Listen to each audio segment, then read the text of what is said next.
Good morning सर्वांना मंडळी. आणि मी बनवत आहे आज हे ओलं खोबरं आहे जे गुढीपाडव्याला दुकानामध्ये आमुष्या असते त्याला फोडलेलं आहे. तर हे वाया न जाताना असा प्रसाद कुणीच नाही खात, म्हणून प्रसाद वाया जायला नको म्हणून मी ह्याची बनवणार आहे. गुळ टाकून वड्या बनवणार आहे खुसखुशीत आणि खूप छान होतात. आणि मी दाखवते कसे बनवते ते.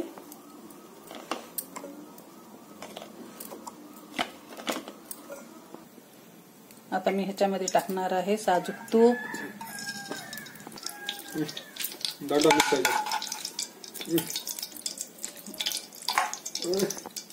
तूप गरम झालेलं आहे. ह्याच्यामध्ये टाकणार आहे आता खोबरं जे मिक्सर मधून एकदम बारीक करून घेतलेलं आहे.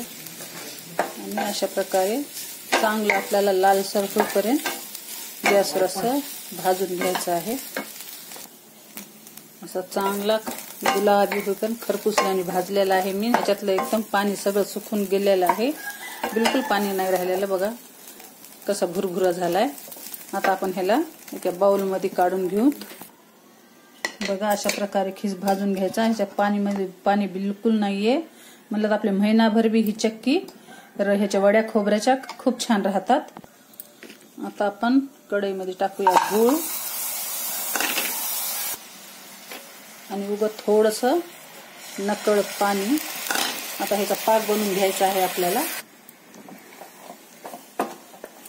अशा प्रकारे आपल्याला हलवून घ्यायचा आहे गूळ, त्याच्याने लवकर विरघळतो.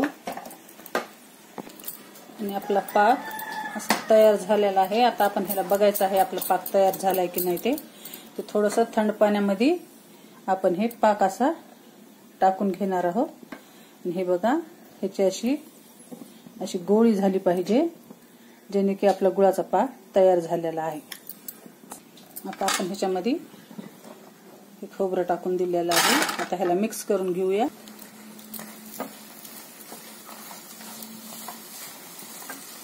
अशा प्रकारे मी मिक्स करून घेतलेला आहे. आता आपण एक छोटंसं ताट घेऊन त्याला तूप लावून घेऊया. अशा प्रकारे मी ताटाला तूप लावून घेतलेलं आहे. पूर्ण ही चक्की अशी थापून घेतलेली आहे. थोड्या वेळाने थंड झाल्यावर ह्याच्या चक्क्या पाडणार आहे.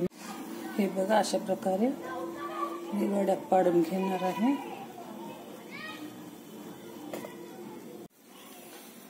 तर असे झालेले आहेत आपल्या चक्क्या तयार. कशी वाटली रेसिपी ते नक्की सांग. खायला खूप खमंग आणि खूप पौष्टिक असतात. घरगुती गुळ वापरलेला आहे मी. तर लाईक, शेअर आणि सबस्क्राईब. असे भरपूर फुलं निघलेले आहेत आज पूजेला. गुड मॉर्निंग सर्वांना. बिना फुलाची पूजा तर काहीच चांगली दिसत नाही. बघा किती छान घरचे फुलं निघलेले आहेत. आमच्यात भरपूर फुलं आहेत अशी.